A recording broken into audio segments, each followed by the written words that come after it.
Hey there! Welcome to Simply World Building. Today, we are going to be talking about homebrew boss battles. Yeah, those big spooky boys who are trying to get all up in your stees. Those guys. Mostly just going to be discussing ways to make your homebrew bosses interesting. Mm-hmm. And even more specifically, the battle that happens when you catch up to them, or they catch up to you. Or you go into their house, because that's typically how that happens. For real, yeah. But yeah, how to make the battles exciting, engaging, and especially different than I'm fighting 4 goblins. Yes, big bad evil guys, just 4 goblins in a trench coat. Campaign idea, honestly. Yeah, do you want to kick us off on, on point number 1? Point number 1, I'm going to throw it out there as the lair / arena. For this one, it's the perfect opportunity to theme where you're fighting them compared to, the theme of the campaign, the theme of the boss itself. Because it's no longer just, unless you want it to be this way, an ambush at a campsite or a bridge over a river, for instance. Check out our other video. But it gives you the opportunity to build it specifically around this in a more excitingly thematic way. So because this is a big, bad, scary guy, they're going to probably have preemptively planned some level of this battle, or they have a layer where they spend all their time conniving or whatever. So Traps is something to consider, yeah. They will have set it up, or they will be very familiar with it, and that is different than a lot of other encounters. It's going to be to their advantage, typically. This is something to consider. It's not merely a cave that they set up shop in. This is someplace where if they understood if someone is going to come fight them here, they were going to be the person with the upper hand. Yeah, we're talking this is their Alchemical Laboratory, or this is their Dungeon of Pain and Punishment, or whatever. You know what I'm saying, but you can completely theme it. You can, for instance, have it be the entire thing is only a 60-foot circle because you know that they have a bunch of 60-foot spells or something like that. Some of their abilities are going to blend in with the environment, and this is also a good time, if you want to put in lair actions. We'll talk a little bit about that in some points later on.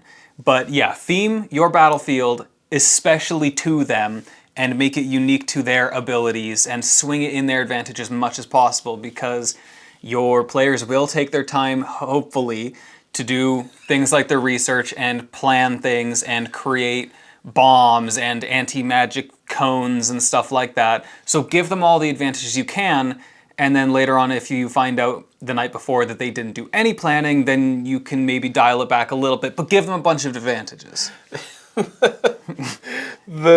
The way you said hopefully is so real.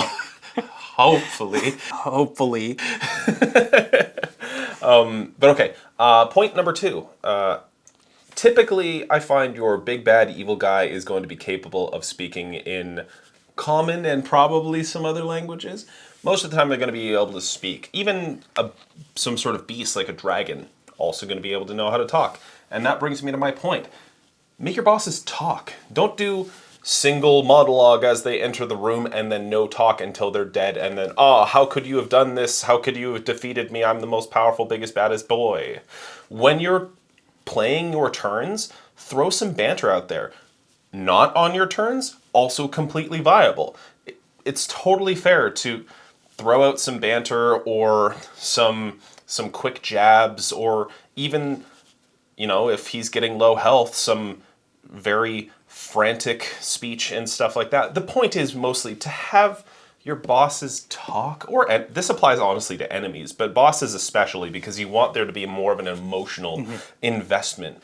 And when it comes down to it, if you're just silently fighting, it can still be tense from the combat, but you'll get a little too caught up in the numbers if you're not remembering, these are characters in this exact moment. So have your bosses talk anytime, but especially when they make a specific cast or charm one of your players or something, and make a really, really good move, have them talk. It will make them way more personal and it'll be way more fun, I assure you. It's also a good opportunity to do things like goading them into making a mistake or something like that, or also exposing some of their potential weaknesses or something like that as well, depending on how the fight is going. Yeah, yeah. It lets you do a little bit of expanding on the scene itself. Who would have thought the smallest amount of water would ever fall on me? Yeah. Point number 3. Speaking of having things happen on not their turn, let's talk about action economy. So when you've got big, bad, evil guy battles and things like that, this is when you start getting things like lair actions or legendary actions, because you can toss in minions and henchmen and stuff like that, but having one really, truly scary bad guy and still being able to whip their ass without the use of henchmen, it's cool as hell. So legendary actions mean that even though you might have 4 players taking turns, if you have one bad guy with multiple legendary actions and lair actions, they actually have as many chances to deal damage or inconvenience the party or something like that, or heal themselves or whatever, as the players do, despite the fact that there's only one guy. And it can also strike at perfect moments. For instance, if in the middle of their turn, well, in between turns, for instance, if maybe they happen to line up perfectly, you can just interrupt, and now that they're lined up, hit them with something that's in a line shape or something like that. Or it means that you don't have to wait until your full turn again, 12 minutes later if you have a caster, to actually do something. You can just interrupt like Phoenix Wright and take another turn. Or at the beginning of each initiative order, something happens that shapes the battlefield around you or something like that. If they're too far away from the enemy, maybe the room is crumbling or something like that, and the outside boundaries start taking damage, which forces them closer to your bad guy again. Puts the action economy back in your hands, despite not having maybe, say, 400 goblins to do it for you. Yeah. Short answer, use your legendary stuff. It's good. Another thing to consider when you are making a big boss battle is tacticality. Your big bad evil guy more than likely isn't dumb. And considering that, it's also kind of in the realm of like when you were talking about the lair as well. Like they're going to use everything they can to their advantage, but not only within the lair as well. Consider the fact that if they are a wizard, you might be able to turn your party against itself via certain spells or something like that. Yeah. Or, goat certain players into attacking them or attacking certain things. If this has been a running big bad evil guy, they probably know things about your party and can use that against them. And they will, because they're evil. I know as a DM, sometimes it can be like, I don't want to beat up my friends, like you especially if you're starting to get a little bit of a leg up or it's starting to look a little bit more grim, it's easy to try and, distribute some damage more evenly instead of hurting a single person or things like that in order to try and soften the blow. But understand going in that your big bad evil guy more than likely is smart and understands tactics moving in. The thing that makes him evil is that he's not willing to pull the punches just because you're killing your friends. Yeah. For number 5, I want to talk about alternate win conditions / things that shape the battle differently. So, for instance, let's say maybe this big bad evil guy, maybe you're only 55 months into your campaign and you are only halfway done. Maybe this isn't the time and place to actually kill them. Maybe they've got an escape plan or something like that. Maybe the party is vastly underleveled for this encounter. Also, the alternate win condition can be to get out alive, or to, say, take something from the big bad evil guy without dying and escape, or something like that. But there's also other things along the lines of, like, say there's a giant hanging candelabra above the enemy or the party of heroes. Allow them to drop them on their head. So we're talking interactability as well. consider alternate win conditions, consider ways to interact with the scenario that isn't just I run at them and punch them. Alternate damage conditions. Yeah, maybe there's a lever on the wall that happens to drop a vat of acid because we're in, again, I'm going to pitch the Alchemical Laboratory, for example. But ways to interact with the boss fight at the very least that isn't just a run forward, do attack. Yeah, the ones that I can think of off the top of my head are either grab a MacGuffin. So when it comes down to it, maybe your players are after the Infinity Stones, and they're not on Mr. Thanos' hand. They're piled up by the throne or something like that, and your big bad evil guy's in the way. The big bad evil guy might be too strong, or you might be on a time crunch. So you have to go try and grab those stones and get out of there quick.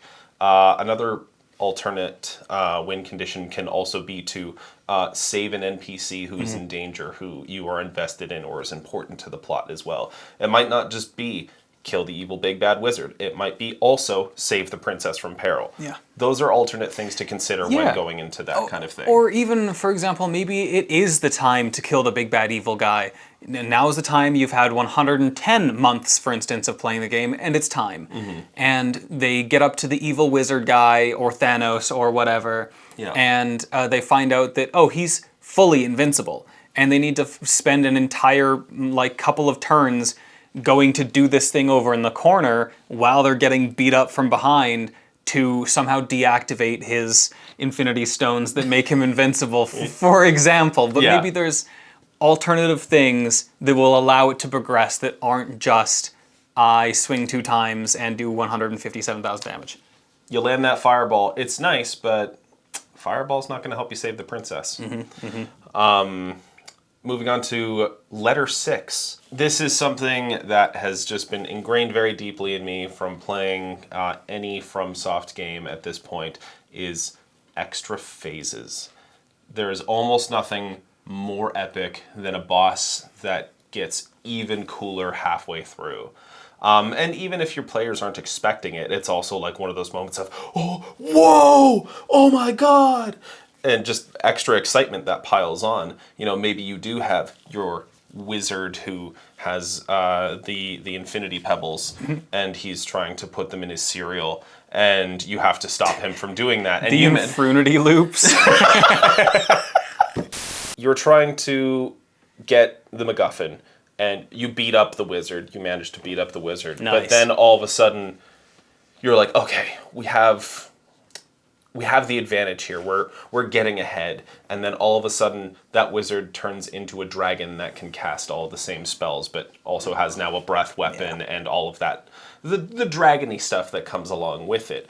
All of a sudden, your players are on the back foot. There's certain levels of things that they're like, oh, he might throw something at us that we don't understand, that we thought we understood. Now he's got more health, more damage, more means to kill us. And that's another thing where you might be able to add additional win conditions as well when it comes down to it. Maybe he's a dragon, but now he's got a certain weakness or something like that. He's a dragon with one big glowing open third eye, which is very weak to, say, arrows. Yeah, exactly. In a Legend of Zelda-esque fashion. Yeah. He's lactose intolerant, so you let him eat the cereal. Yeah. But yeah, so having these additional phases can put your players on the back foot, have them put into scenarios that they don't understand, and also it's just epic. You get to come up with whatever cool transformation that makes, villain A turn into villain B.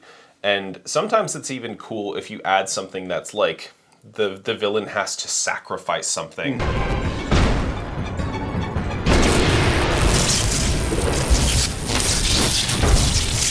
But now they've gone crazy and gone from like trying to do whatever they were doing to now they just want you dead because they know they're going to die anyway. And that can just create another level of tension as well. So just adding extra phases, it's just epic. They take off their ankle bracelets and finally use 10% of their power. Yeah, dude, I would not want Shaggy to be a boss in anything. There's no way I'd be making it out of that alive. I want to throw out one thing that I did that I thought was kind of interesting as an alternative as well. is I had this one boss battle, y'all may remember this, but I front-loaded it very heavy intentionally because as parties go, the beginning of the fight, they have all the resources available to them. And then at the end of the fight, they start kind of petering out. They've got less spells, they've got less health, they've got less potions, things like that. And I designed one boss where as the battle went on and they took more and more damage, they started losing abilities as well. So when they were at full health, they were doing abilities every single turn. It was like taking, for instance, well, this was the Shrike battle where it was like mind controlling and stuff like that too. But then on the turns where you were finally able to like get a hit in, for instance, do big damage, it started lowering their ability to do that or the amount of times they can do that and stuff. So as you started running out of abilities and hit points and stuff, they started running out of abilities as well. And it was sort of a battle of attrition where like if one of them gets a big amount of momentum, it will really landslide. It will compound. Yeah, exactly. And I just thought that was interesting because there's so many where like, you know, as the battle goes on, you're like, oh, I hope I have enough spell slots or whatever. But having it be like, it's just a slog fest at the beginning and then you both start getting weaker, but it's still evenly matched to the bitter end. It's a little bit of an interesting twist. Yeah, totally. Additional phases, epic. Include. Do. Very good. Those are some considerations when making a boss battle. Hopefully this helped, and if not, hopefully you enjoyed watching us talk about some stuff. I do love talking about stuff. That's pretty much Me all as I well. do. But we'll see you in the next one. Bye for now. Catch you later.